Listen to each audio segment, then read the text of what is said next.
Na leo siku ya 4 tunaendelea tena na matatizo sugu yanayosumbua familia. Leo katika kuangalia kwenye kipengele cha familia, baada ya jana kufanya toba, leo tutakuwa na maombi ya kumwita Mungu aingilie kati juu ya changamoto sugu za familia zinazokutesa. Leo tutamwita Mungu aingilie kati katika changamoto sugu za familia ambazo unazikutana nazo kwenye familia yako na zinakutesa. Siku ya jana tulijifunza kwa uwezo wa Roho Mtakatifu, tukaangalia changamoto mbalimbali sugu ambazo zinasumbua familia nyingi, na zimekuwa ni changamoto ambazo hazina mwarobaini, hazina tiba, zimekuwa ni za kila siku. Tukaziangalia siku ya jana, na leo tutaendelea tena kuangalia nyingine 3. Tukimalizia hizi 3 leo tutaenda kuomba. Ni changamoto gani nyingine 3 sugu ambazo tutaangalia siku ya leo?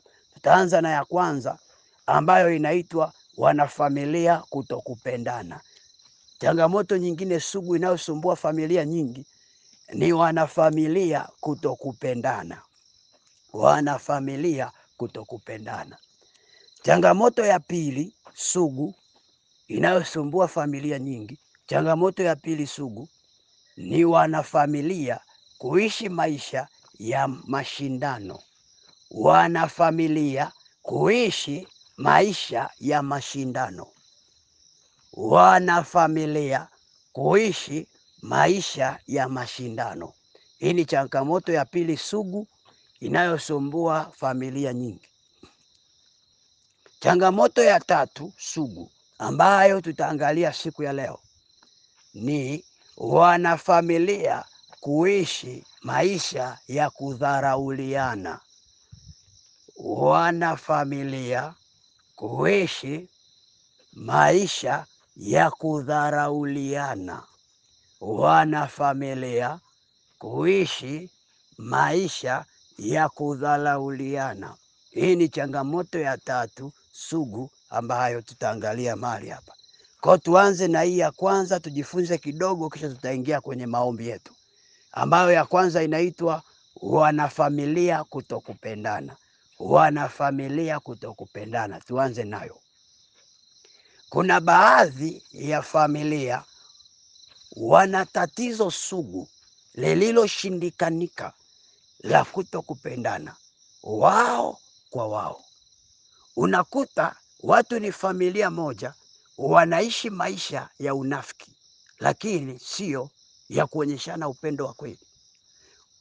Wakionyeshana upendo unakuwa ni wa kinafiki, na ukijaribu kuwaangalia unakuta ni watu wa familia moja kabisa ambao wanashirikiana wazazi au wanaushirika katika damu moja au katika ukoo mmoja, ila maisha yao ni ya unafiki. Hamna mtu anayempenda mwenzake katika pendo la kweli. Hao hata ukikuta wanaopendana ni wanapendana kwa makundi makundi. Yaani ndani ya ukoo mmoja kuna vitimtimu. Ukoo mmoja kuna timu ya watu labda 3, labda kaka, dada na mdogo. Wana urafiki wa karibu na wanabebana. Alafu tena ndani ya ukoo huo mmoja tena kuna fulani fulani na fulani, ni timu nyingine. Tena kuna grupu jingine. Kwa unakuta wanaishi kwa magrupu, na grupu hili likikutana linaponda grupu jingine, na grupu jingine likikutana linaponda grupu jingine. Yaani hawana umoja wa pamoja kwa wanafamilia wote, bali wana unafiki. Na umoja wa pamoja wa kifamilia tunaouongelea hapa, hatuongelei umoja wa kuunda grupu la WhatsApp la ukoo kama wengine wanavyofanya. Hapana.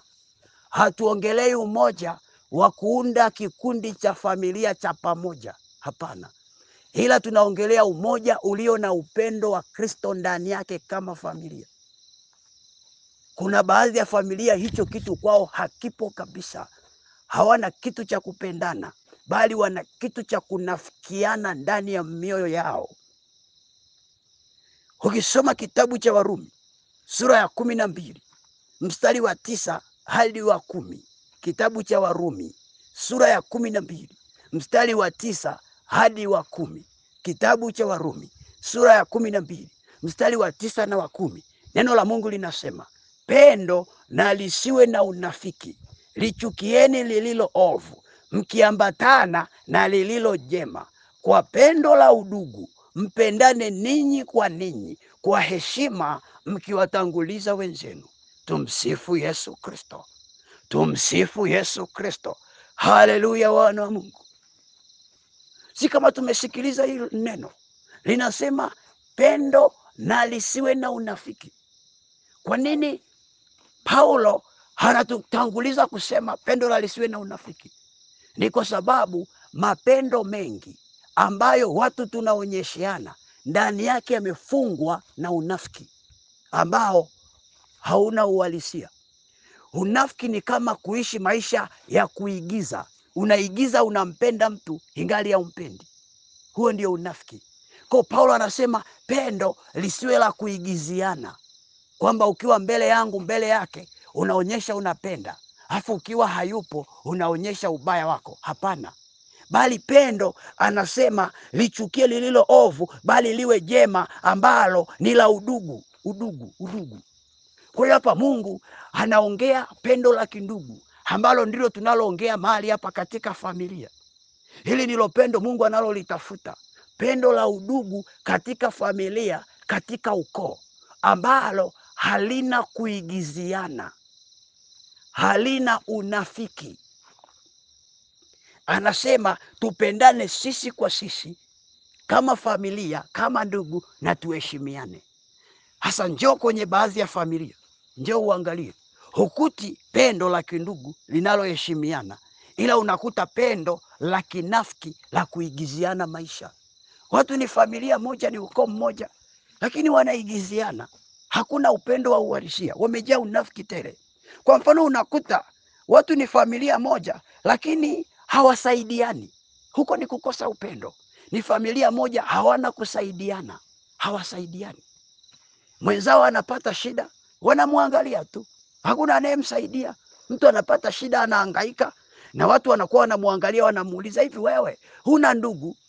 Unakuta mtu anapata shida, anasaidiwa na watu baki ambao ni wa nje na ukoo wake, ni wa nje na familia yao, ndio wanamhangaikia juu ya shida yake. Lakini wale ndugu waliozaliwa naye tumbo moja, wale ndugu waliotoka naye ukoo mmoja, hawana muda kabisa na shida ya mwenzao. Wako bize, wanachoma nyama kwenye baa, wanakunywa na bia, lakini hawawezi kutoa hata 2,000 kusaidia mwenzao anayeteseka. Unakuta mtu anasomesha watoto, wanafukuzwa ada chuoni, wanafukuzwa ada shuleni, wanafukuzwa, wamekaa nyumbani. Hakuna ndugu ambaye anasubutu kuonyesha msaada, ila wao wako bize na familia zao, hawawezi kusaidia ndugu zao wengine. Ni familia nyingi ziko namna hiyo. Mtu yuko kwenye familia anateseka na kodi ya nyumba, kama vile hana ndugu ambao wanaweza wakamlipia kodi. Huku ukiangalia kiwango cha uchumi na kipato cha watu wa kwenye ukoo huo, wana uwezo hata wa kununuliana viwanja familia nzima, wakawa na nyumba zao binafsi, lakini hawana. Wanateseka baadhi yao na kodi za nyumba, hawasaidiani. Mwenzao anaumwa, hakuna anayemsaidia. Kuna familia fulani aliwahi tokea mtu akaishiwa damu, wamepigiana simu ukoo mzima, wanatafuta mtu wa kwenda kumuongezea mwenzao damu. Alikuwa ni mwanamama amejifungua mtoto. Katika kujifungua akatokwa na damu nyingi, kwa wakambana mume wake, wakamwambia mke wako anahitaji kuongezewa damu. Sasa damu ya yule baba ikawa haifai kuongeza kwa mke wake, kwa ikabidi aanze kutafuta ndugu wa kumuongezea mke wake damu. Katafuta kwa upande wa mke wake, hakuna aliyejitokeza. Kila anayepigiwa simu akiambiwa kuna shida, ndugu yenu hospitalini inahitajika damu, akisikia tu ni habari ya kuongezewa damu, hapo hapo anajitoa sababu, ninaumwa hichi siwezi, sijui hivi, sababu wanapotea kwenye simu. Akatafuta ndugu upande wake yeye, akakosa. Alivyoona ametafuta upande wa mke wake hajapata ndugu, ametafuta upande wa kwao wa yeye kama mwanaume amekosa ndugu, akaamua aende kwa Yesu aombe, Mungu nipe nani wa kuongeza damu kwa mke wangu. Ndio Mungu alao akamfunulia, akatafuta kwa wapendwa wenzake kwenye kikundi chao cha karismatiki kwenye parokia yao. ndiye akampata mtu ambaye akakubali kuongeza damu. Ni mtu ambaye hawafahamiani, ila wamekutana tu kanisani kwenye kikundi cha sala cha karismatiki, wakazoeana hapo, ndiye ambaye akaenda kumuongezea mke wake damu. Lakini wale ambao wamezaliwa nao kwa baba mmoja upande wa kwake kama mwanaume, wale ambao mke wake amezaliwa nao familia moja, walikimbia kuongeza damu. Kwa nini? Hawana upendo wa kweli, ina maana unafiki. Na ndio maana ukitaka upime upendo wako kwa mtu mwingine, usipime wakati wa raha, pima wakati wa shida na changamoto. Kwa sababu huyu baba kabla ya shida, wakati wa raha, alizania ndugu upande wa mke wake wanampenda mke wake, alizania upande wa kwao wanampenda mke wake. Alikuja kugundua wakati wa mke wake anahitaji damu, ndo akapata somo kwamba kumbe ndugu zangu ni hawa wanaosali nao, sio wale wa nyumbani. Lakini kwa hekima ya Roho Mtakatifu akashauriwa, usichukie, usilipize kisasi, nao pia ni ndugu zako, chukuliana nao, ishi nao hivyo hivyo. Kwa wengi kwenye familia wamejikuta wanaishi kwa kuchukuliana hivyo hivyo, kwa sababu wakati wa shida wamepimana upendo, wamekuta wanakimbiana, hawataki kusaidiana. Kwa wamebakia watu wanaishi kwa kuheshimiana kinafiki, sio ile kwa ndugu ya kweli toka ndani ya roho na mwili na nafsi. Wamebakia ni mandugu jina tu, mandugu DNA, lakini sio mandugu damu ya Yesu DNA, ila ni mandugu DNA ya mwili ambayo ndani yake haina upendo wa kweli. Kwa ukikutana huko kwenye familia ya namna hii ambayo hamna kusaidiana, na limekuwa ni tatizo la kudumu toka kizazi kilichopita, na nyewe sasa bado hamsaidiani, uwe na uhakika hata mkizaa watoto watazaliwa watoto ambao pia nao hawatosaidiana, nao wakizaa watoto nao watazaa watoto ambao hawatasaidiana. Kwa hiyo mtajikuta familia yenu ni familia ya namna hiyo, inaenda ina tatizo sugu, na wote mnajua ni tatizo, lakini hakuna mtu ambaye ana muda wa kulishughulikia. Leo Bwana Yesu yuko mahali hapa, anataka kusema na hilo tatizo. Ramashandaraba, haleluya, wana wa Mungu. Ngoja nikuonyeshe mfano wa pili. Kwa mfano, kuna familia nyingine, ukitaka kujua kama hawana upendo, wana unafiki, utakuta ni familia ambao wanapigana. Unakuta watu ni familia moja, wakikaa sehemu moja, ndani ya dakika 2 wameshapigana, wameshagombana. Upendo uko wapi? Na unakuta ni watu wa namna hiyo, si watoto, si wakubwa, wakikaa pamoja ni kugombana na kupigana tu. Wengine unakuta ni familia moja, lakini ni watu ambao mwenzao akipata tatizo wanafurahia, mwenzao mmoja akipata shida, baadhi yao wanafurahi. Ngoja nikupe hadithi moja ikusaidie kuelewa vizuri hapa. Palikuwa pana familia fulani. Hao familia palikuwa pana ndugu kama 4 hivi.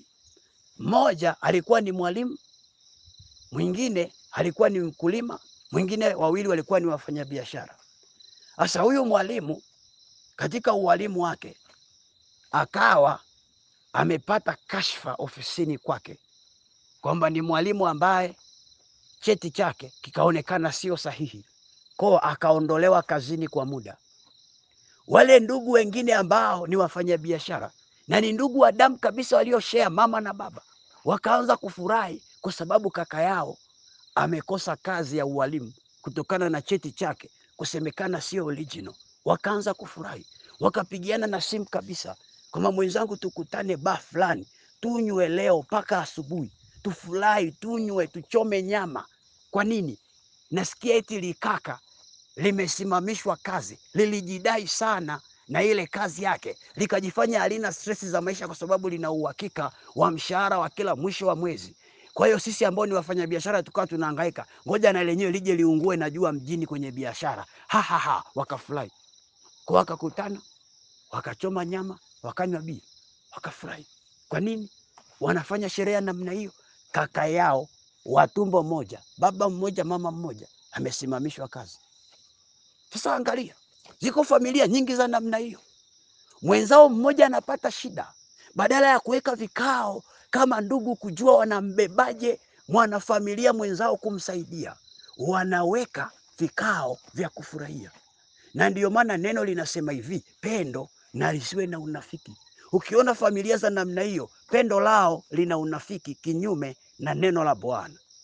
Sijui kama tunaelewana, wana wa Mungu. Hilo ni tatizo sugu ambalo linatesa familia nyingi. Ukiona familia yenu iko namna hiyo, usipoteze muda. Anza muda huu kuugua ndani yako. Kubali tu kumwita Yesu leo akashughulike na hilo tatizo. Ndio maana leo tunaenda kumwita Mungu aingilie kati. Apite aje asaidie, alete uzima katika jina la Yesu, katika jina la Yesu Kristo wa Nazareti. Harabashandaraba rapapa karabasheke. Sikiliza, wana familia nyingine hawapendani kiasi ambacho wanarogana na kuoneana wivu wao kwa wao. Wanarogana kabisa. Watu ni familia moja, hawaoni shida kuendeana kwa waganga kufanyiana uchawi. Hawaoni shida kurogana wao kwa wao, na ingali ni familia moja. Watu ni familia moja, hawaoni shida kuwageuza watoto wao wawe misukule kwa ajili tu ya kutaka pesa.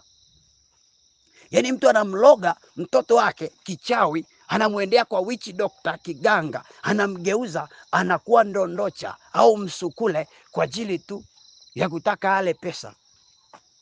Ni familia moja. Kwa nini? Upendo hakuna. Upendo hakuna. Ukiona familia yenu mnafanyiana uchawi, jua moja kwa moja upendo wenu una unafiki kinyume na neno. Sasa mimi kazi yangu kugusagusa tu, lengo nataka Roho Mtakatifu anatengeneza kitu fulani cha kukusaidia uweze kufahamu kama familia yenu iko kwenye grupu la matatizo sugu. Kwa ukijiona yanakugusa, jua upo ndani ya grupu la matatizo sugu. Twende kwa haraka tuangalie changamoto ya pili sugu ambayo inasumbua familia nyingi. Tuangalie changamoto ya pili sugu. Ni wanafamilia kuishi maisha ya mashindano. Wanafamilia kuishi maisha ya mashindano.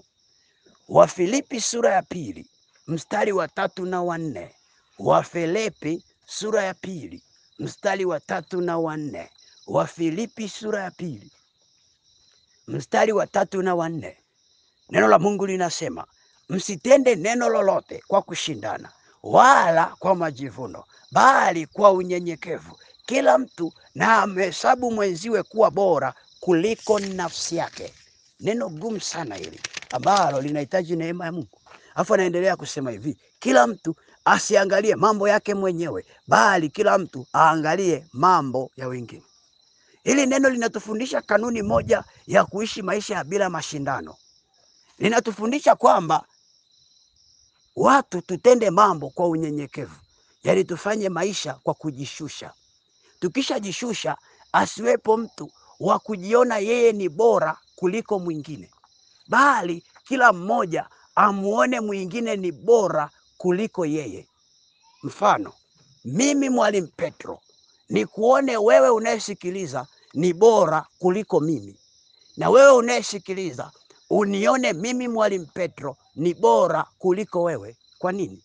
Ina maana kama mimi nikikuona wewe ni bora kuliko mimi, moja kwa moja siwezi kukufanyia jambo la kukuumiza. Nitakuthamini kwa sababu na kuona wewe ni wa thamani katika ubora wako. Na wewe ukiniona mimi ni bora, huwezi kunifanyia baya, utanithamini na utafanya kila namna nifurahi kwa sababu unaniona mimi ni wa thamani kuliko wewe.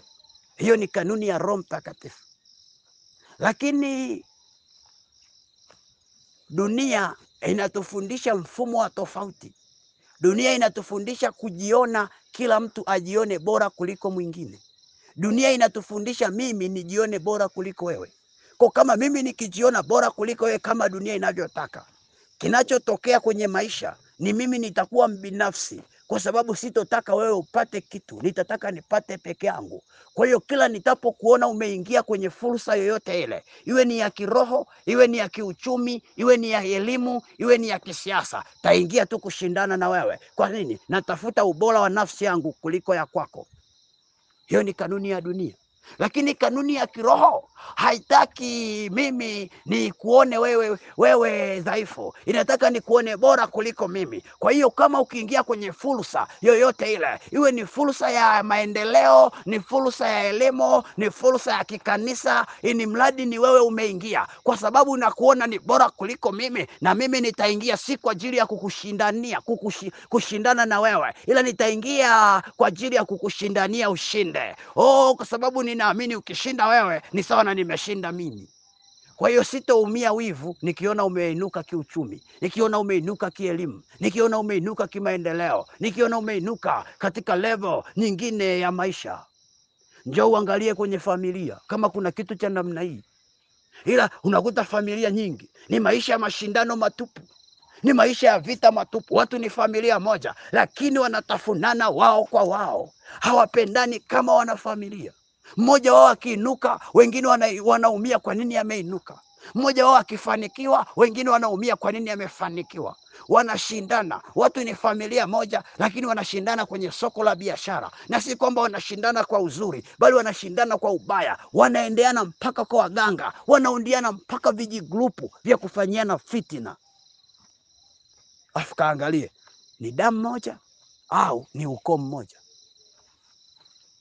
Na wakizaa watoto wao wanawaambukiza na wao hiyo tabia, na watoto wao wakizaa wanaambukiza wengine hiyo tabia ya kushindana, na wanazania ni kitu cha kawaida kabisa.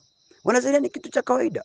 Wanashindana wingi wa mali, wingi wa majumba. Sijui kaka na nyumba nyingi kuliko mimi, ngoja nimkomeshe. Wanashindana wingi wa vyakula. Wengine ni familia moja wanashindana kuangalia ni dada shemeji anapikaga nini, na mimi ngoja leo nipike cha zaidi. Wengine ni familia moja wanashindana pesa. Wengine ni familia moja wanashindana paka wingi wa wake. Anaona bro ameoa wake 4, ngoja na mimi nimkomeshe na tusua 7. Unakuta mtu anaoa wake wengi kwa ajili ya kushindana na ndugu zake.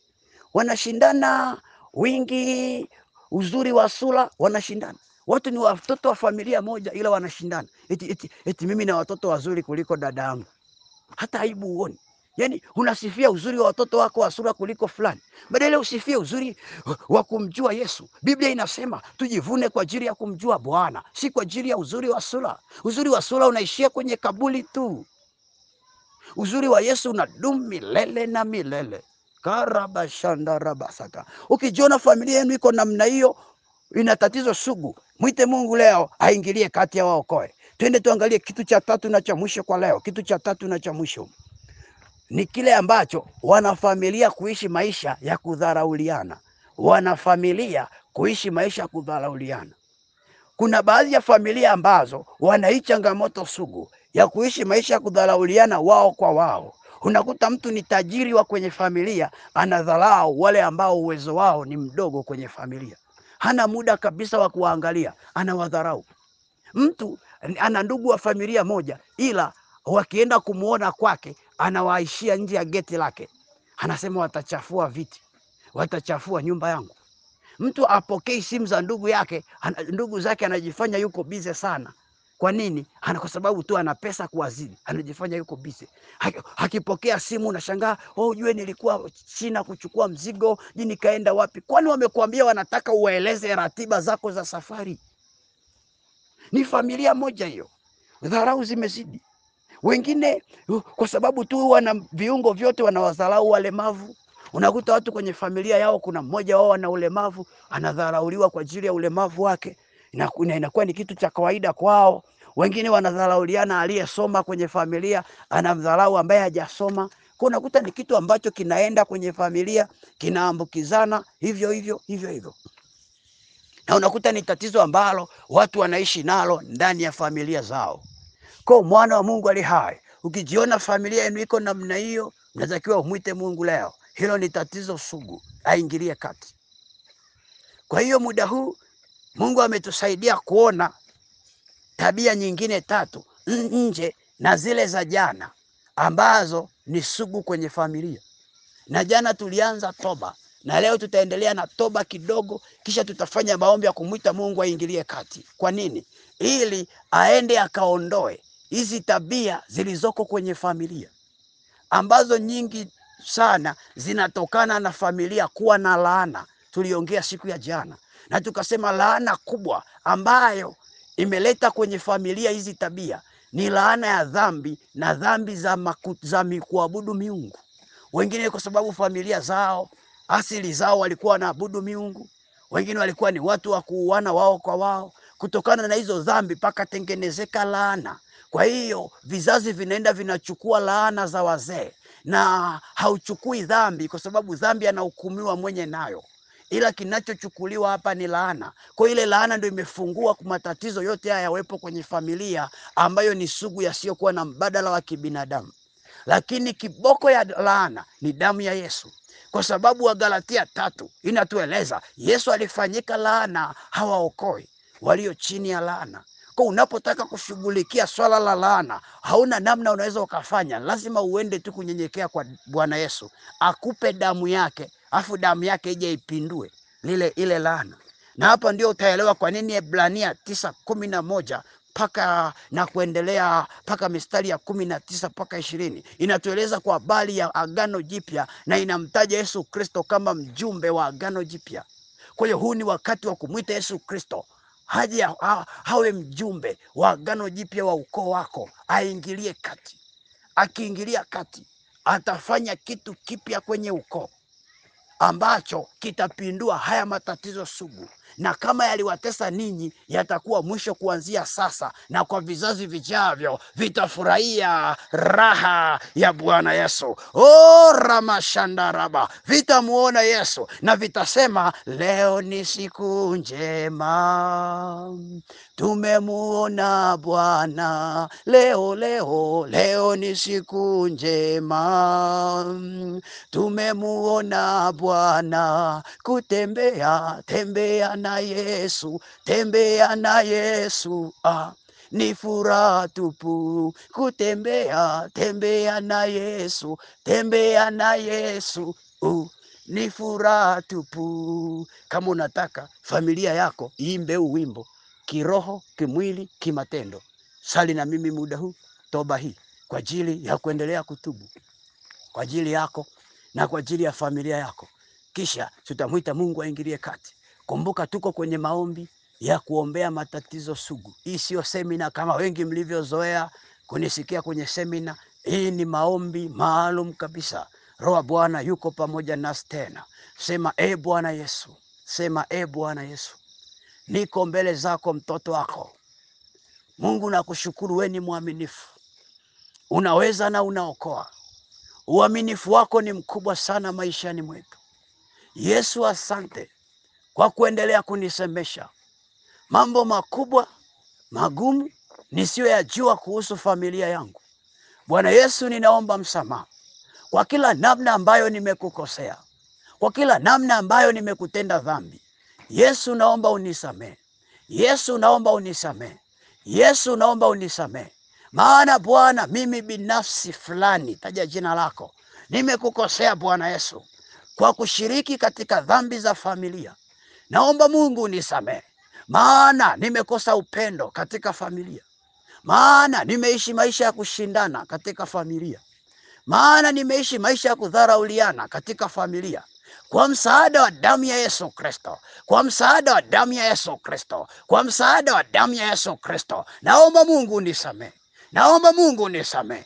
Naomba Mungu unisamehe. Naomba Mungu unisamehe. Maana mimi Bwana ni mwenye dhambi. Mimi Bwana ni mwenye dhambi. Nimekukosea Bwana. Nimeenda kinyume na ufalme wako. Nimeenda kinyume na ufalme wako. Bwana Yesu, naomba unisamehe. Bwana Yesu, naomba unisamehe. Bwana Yesu, naomba unisamehe. Nihurumie Mungu kwa dhambi zangu ambazo Mungu nimefanya zilizo kinyume na ufalme wako. Endelea kuomba mwenyewe kwa maneno yako. Omba kwa maneno yako, endelea kuomba kwa maneno yako. Endelea kuomba kwa maneno yako mwenyewe. Muombe Mungu msamaha, usikae kimya. Muombe Mungu msamaha katika maeneo ambayo unajua somo hili lilivyopita limekugusa na umejigundua moja kwa moja familia yenu kuna mahali ina tatizo sugu, na katika hayo kuna maeneo umeona kabisa yamo kwenye familia yenu, na we mwenyewe umekuwa mshirika katika hayo matatizo. Hebu sogea mbele za Bwana, muombe Mungu akusamehe. Muombe Mungu aisamehe familia yenu. Oromo kandarabasheke, muombe Mungu akusamehe kila eneo ambalo umehusika. Omba msamaha mbele za Bwana. Usiangalie madhaifu ya ndugu zako, jiangalie kwanza wewe. Jiangalie kwanza wewe. Jifunze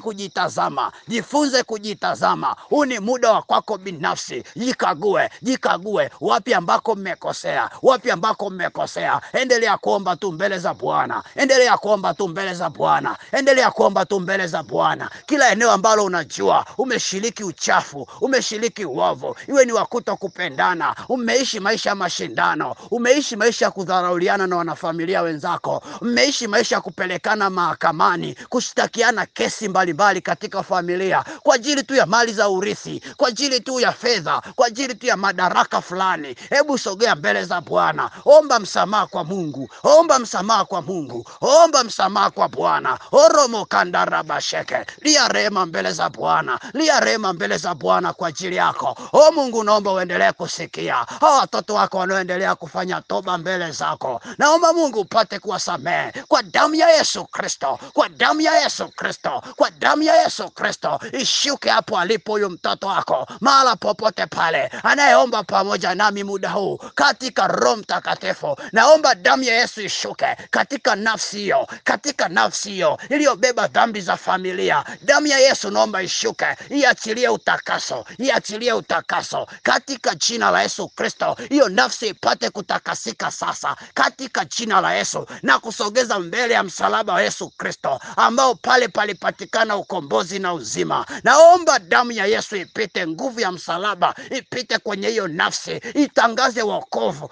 Karabashanda rabasaka, rika makanda rabasheke, koromo kanda rabashaka, ripopo rapakasaka. Damu ya Yesu ikufungue. Romo kande reboshaka, rima kanda basaka. Kila miti ya familia ambayo imesimama ikatengeneza dhambi na laana kwenye familia yenu, sogea mbele za Mungu kwa ajili ya toba juu ya familia yote. Endelea kufanya toba kwa ajili ya familia yenu, endelea kufanya toba, endelea kufanya toba. Fumbua kinywa chako, muombe Mungu msamaha, omba Mungu msamaha. Usisikilize tu huku umekaa kimya. Fumbua kinywa chako, usikae kimya. Fumbua kinywa chako, ayaanza kuomba kwa maneno yako. Msamaha kwa ajili ya wazazi waliokuzaa, omba msamaha kwa ajili ya wazazi waliokuzaa. Tamka maneno, omba Mungu awasamehe kila maeneo ambayo wamefanya maovu juu yako katika familia. Yamkini walikukuza katika chuki ya kumchukia baba mdogo yako, ya kumchukia bibi yako, ya kumchukia babu yako, ya kumchukia baba mkubwa wako.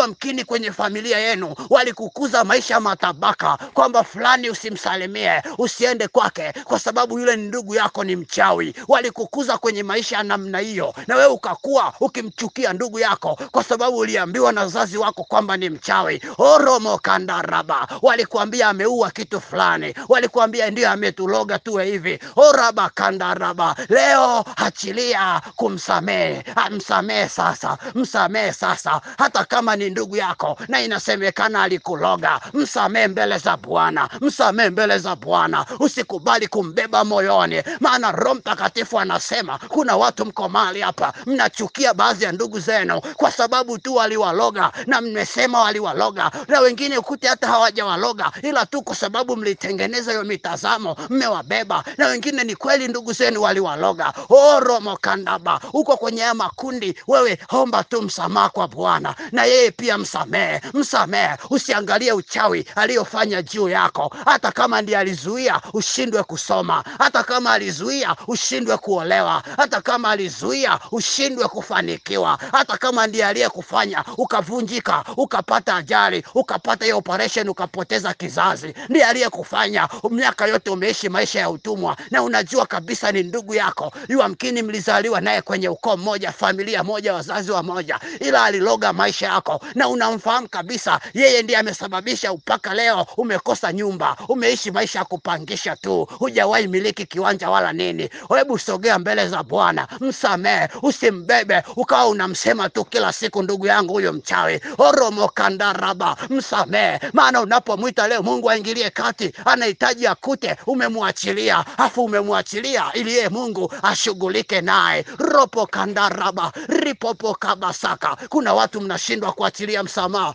Mungu naomba uwaguse hao ambao mioyo yao inalia sasa, vinywa vyao vinashindwa kuongea kwa sababu tafakari uchungu wa maumivu walioteswa na ndugu zao. Bwana Yesu, naomba ushuke kwa ajili yao. O Mungu Baba, katika upendo wako ulikubali kujishusha, ukajifanya mtu ili dunia iokolewe. Naomba leo Bwana, kwa neema ya Roho Mtakatifu uliyetuachia kama msaidizi, Roho neema, naomba uguse nafsi ya huyu mtoto wa Mungu ambayo imejeruhiwa kutokana na majeraha aliyoumizwa na ndugu wa familia yake kwa ajili ya ushirikina waliomfanyia. Mungu, naomba uachilie damu yako kwenye hiyo nafsi, kwenye hiyo nafsi. Sasa popote inaposikia ya maombi, pokea damu ya Yesu, pokea damu ya Yesu kwa uwezo wa Roho Mtakatifu. Damu ya Yesu ikuguse, damu ya Yesu ikuguse, damu ya Yesu ikuguse. Kila mapepo yaliyokaa ndani yako yanayokuzuia usisamehe, katika jina la Yesu Kristo, hayo mapepo na amuru ya kuachie sasa. Oropo kanda raba, na washa moto wa Roho Mtakatifu kwenye hiyo nafsi, moto wa Roho Mtakatifu, moto wa Roho Mtakatifu, moto wa Roho Mtakatifu kwenye hiyo nafsi ya huyo mtoto anayeomba ya maombi, na ndani yake imetupiwa roho chafu ya kipepo ambayo inamzuia asisamehe.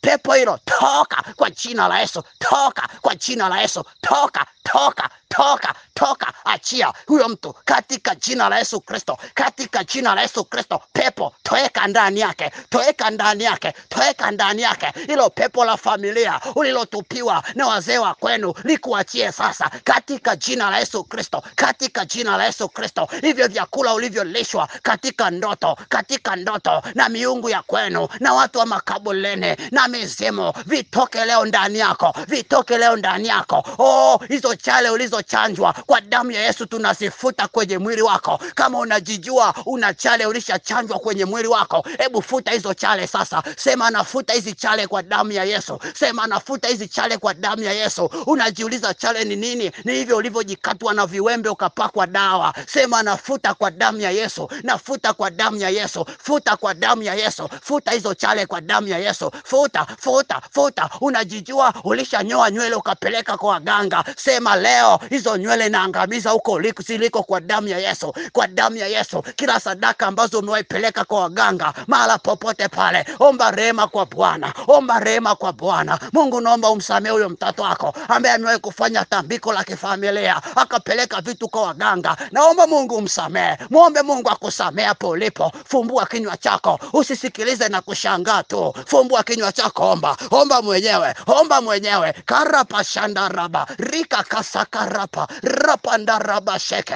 Endelea kuomba, rika karaba shaka, oromomo kasaka, rima kandaba sheke. Lia rema mbele za Bwana, lia rema mbele za Bwana. Robo kandaraba shaka, romomo kaseke rema, raka mikendika, moyo bokasaka. Oh, hata kama una ndugu yako wa familia moja na alikubaka, oh, muombe Mungu msamaha kwa ajili yake. Rimo kanderebo, achilia nawe msamaha juu yake. Ripopo kashakandama, rapapandaraba sheke. Kila aina unachojua kimefanyika kwenye ukoo wenu kilicho kinyume, sogeza mbele za Bwana. Lia rehema tu kwa Bwana, lia rehema tu kwa Bwana. Ramandaraba sheke, ribobo karaba shaka, romo sandaraba seke, ribobo karaba shandaraba, ropopo rapa saka. Kila chanzo unachojua ni chanzo cha matatizo kwenye familia yenu, na ndani yako unasikia kabisa Roho Mtakatifu anakusemesha, hichi ndio chanzo, hichi ndio chanzo. Iwe ni kuabudu miungu, iwe ni mambo ya kiganga, iwe ni mambo ya kipepo, sogea mbele za Bwana. Muombe Mungu msamaha kwa ajili ya hicho chanzo. Muombe Mungu msamaha hata kwa ajili ya waliokiweka, kwa ajili ya waliokiweka. Mwambie Mungu, naomba uwasamehe, naomba uwasamehe, naomba uwasamehe. Sema Mungu, naomba uwasamehe. Sema Mungu, naomba uwasamehe wazee wetu wa ukoo wangu, wazee wa ukoo wangu, wazee wa ukoo wangu. Sema Mungu, naomba uwasamehe wazee wa ukoo wangu. Mungu, naomba uwasamehe. Mungu, naomba uwasamehe kwa kila chanzo alichotengeneza. Sema kwa kila chanzo alichotengeneza cha uharibifu. Mungu, naomba uwasamehe kwa ajili ya hicho chanzo, kwa ajili ya hicho chanzo. Ni chanzo gani? Kitamke mbele za Bwana. Tamka sasa. Haya, fumbua kinywa chako. Tamka kwa maneno yako hicho chanzo, tamka kwa maneno yako. Mwambie Mungu awasamehe hiyo familia yenu. Ramandaraba sheke.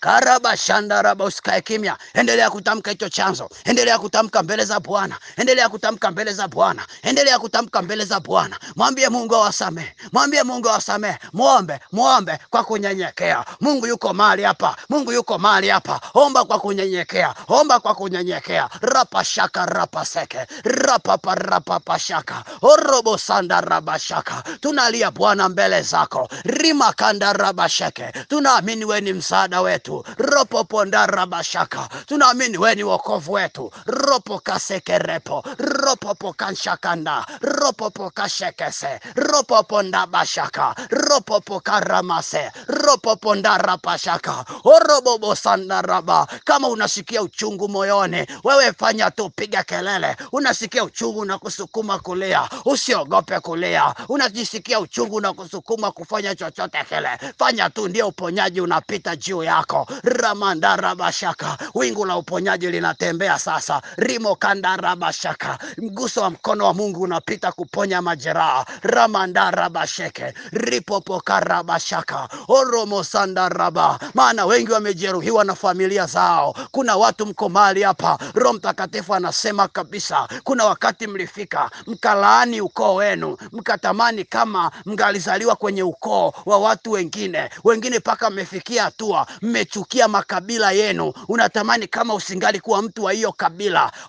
Na kuna wakati unasema kama pangalikuwa na uwezo wa kubadilishiwa wazazi, ningeomba wabadilishwe. Au unasema kama pangalikuwa na nafasi ya kubadilishiwa ukoo, ningeomba nibadilishiwe. Maana ukoo wako unauona ni mbaya kutokana na mambo uliofanyiwa kwenye ukoo wenu. Umefika hatua umeulaani, unatamani ukimbie. Sikiliza, hata Ayubu alipofika hatua akaona magumu, alilaani tumbo lililomzaa, akalaani paka siku aliyozaliwa, akasema siku hiyo na iwe tasa. Akalaani siku hiyo aliyozaliwa. Kwa nini? Kwa sababu ya magumu. Wewe sio wa kwanza. Fatisha sarai kumuomba Mungu msamaha namna ulivyo laani ukoo wako. Kumbuka Mungu alikuweka uzaliwe kwenye huo ukoo kwa sababu alikuwa anataka usimame kama Musa kukomboa ukoo wenu. Yote mabaya unayoyaona kwenye familia yenu, Mungu anataka wewe ambaye unalaani sio ukoo wako, Mungu anakutaka wewe usimame kusaidia yaondoke kupitia kuita jina la Yesu ndani yako. Sikiliza, omba toba leo kwa Bwana. Omba toba leo kwa Bwana. Unajua ulikosea, Mungu naye anajua, si anakupenda? Ndio maana amefungua toba, kwa sababu anataka urudi naye aje kwako akutumie kukomboa familia. Romo shandaraba, karaba shandaraba. Kama ni wewe, sali hii sala pamoja nami kwa uwezo wa Roho Mtakatifu. Rapa saka, sema Mungu Baba, Mwana na Roho Mtakatifu, sema naomba unisamehe kila eneo ambalo nilifika hatua nikalaani ukoo wangu, nikajuta kwa nini mimi ni wa ukoo huu, kwa sababu tu ya mabaya ambayo nimeona yakifanyika kwenye ukoo na mengine nikifanyiwa mimi mwenyewe. Mungu naomba unisamehe. Mungu naomba unisamehe. Leo ninarudi kwako. Ninafuta hizo laana nilizotamka juu ya ukoo wangu. Ninazifuta kwa damu ya Yesu. Ninazifuta kwa damu ya Yesu. Ninazifuta kwa damu ya Yesu. Ninazifuta kwa damu ya Yesu. Ninazifuta kwa damu ya Yesu. Ninazifuta kwa damu ya Yesu. Kama nilivyozitamka, na leo ninatamka kuzifuta kwa damu ya Yesu Kristo wa Nazareti. Amen. Mungu namuombea huyu mtoto wako, umsaidie sasa kusimama kwenye nafasi ya Musa kama mkombozi wa familia. Mungu naomba umtumie kukomboa familia yake katika kila aina ya vifungo, kila aina ya shida. Umtumie huyu mwanao leo kuwa Musa wa familia yao. Yesu Kristo, naomba uweke uwezo wako ndani yake kwa uwezo wa Roho Mtakatifu. Nafsi yake naomba uigeuze Bwana, uifanye kuwa maskani yako. Umsaidie atumike kwa ajili ya ukombozi wa familia. Mungu, achilia karama zako ndani yake ili asimame kama inavyostahili, ili familia yake kamjue Bwana. Maana Mungu ulikuja watu wako wapate kukujua. Ndio maana Mungu, ili uingie eneo lazima utafute mtu wa kusimama kupajenga palipobomoka. Huyu mwanao ambaye Bwana umempa hii neema ya kuomba haya maombi, naamini Mungu umemwona anafaa kabisa kusimama palipobomoka kwenye familia yake. Ndio maana naomba Mungu Roho Mtakatifu ukae ndani yake na mapaji yako 7 na matunda yako yote na uweza wako wote, umsaidie kuanzia leo akasimame kama mkombozi wa familia. Si kwamba yeye atakomboa, bali Yesu atakayekaa ndani yake ataikomboa familia yao, katika jina la Yesu Kristo. Sema amina. Muda huu twende tukamwite Mungu aingilie kati katika kila unalojua tumeliomba mahali hapa liko kinyume kwenye familia yetu. Twende tumuombe Mungu aingilie kati kwenye kuvunja laana, aingilie kati kuondoa kila matatizo sugu unayoyaona ni matokeo ya laana zilizopo. Tumuite Mungu aingilie kati. Sema damu ya Yesu na kuhitaji. Sema damu ya Yesu na kuhitaji. Sema damu ya Yesu na kuhitaji. Ninaomba Yesu uje kwangu leo. Sema naomba Yesu uje kwangu leo. Sema naomba Yesu uje kwangu leo. Naomba uje uingilie kati katika hii familia yetu ya ukoo wa kina Mazwile. Taja jina la ukoo wenu.